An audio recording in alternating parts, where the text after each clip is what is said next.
நைட்டில் 8 மணிக்கு 3 மணிக்கு வருவாங்க. ஒரு 9 பேர் 10 பேர் வருவாங்க. அதுவும் ஆயுள் கைதி இருக்காங்களா அங்கே, ஆமாம். அவங்கள வச்சு அடிக்க வைப்பாங்க. ஓப்பா. வரிசையாக 10 ரூம் இருக்குன்னு வச்சுங்களேன். 10ஆம் நம்பரில் கூப்பிட்டு அதில் 10 பேர் வருவாங்க. அடி எங்களுக்கு சத்தம் கேட்கும். நாங்கள் 1ஆம் நம்பரில் இருக்கோம். அப்போ எங்களுக்கு வர வரைக்கும் நாங்கள் பயந்துட்டு உட்காந்துருக்கணும். அடிச்சு முடிச்சாவிட்ட தெளிச்சிடுவோம். எழுதி கொடுத்துரு, நான் கட்சி விட்டு விளைக்கிறேன் அப்படின்னு கேட்பாங்க. ஒரு 5-6 பேர் எழுதி கொடுத்துருக்காங்க. பயந்து அடி தாங்க முடியாமல். நாங்களாம் முடியாதுன்னு சொல்லிட்டோம். உயிரே போனாலும் நாங்கள் வந்து பண்ண முடியாதுன்னு சொல்லிட்டோம். மிஸ்ஸாங்கிறது ஆமாம், மெயின்டெனன்ஸ் ஆஃப் இன்டர்னல் செக்யூரிட்டி.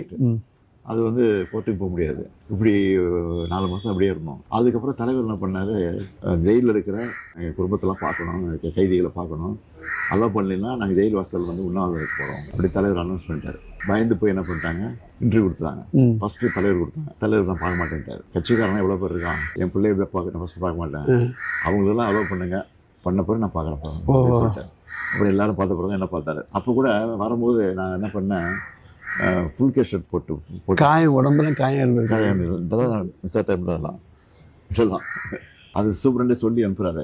மேலே கூப்பிட்டு இந்த காயெல்லாம் காட்டக்கூடாது, ஃபுல் கேஸ் ஷர்ட்டை போட்டுவாங்க அப்படின்னு சொல்லி ஃபுல் கேஸ் ஷர்ட்டை போட்டு சொன்னார். அப்போ தலைவர் வந்தோன்னே தலைவர் புரிஞ்சுக்கிட்டாரு. 1 வருஷம் கரெக்டாக 1 இயர் தான். 1 இயர் இவ்வளோ இருக்குதுங்க. ஆமாம், 1 இயர் தான். வெளியில் வந்த பிறகு நாங்கள்லாம் சேர்ந்து கம்ப்ளைண்ட் பண்ணி அப்புறம் இஸ்மாயில் கமிஷன் என்கொயரின்னு ஒன்று போட்டாங்க.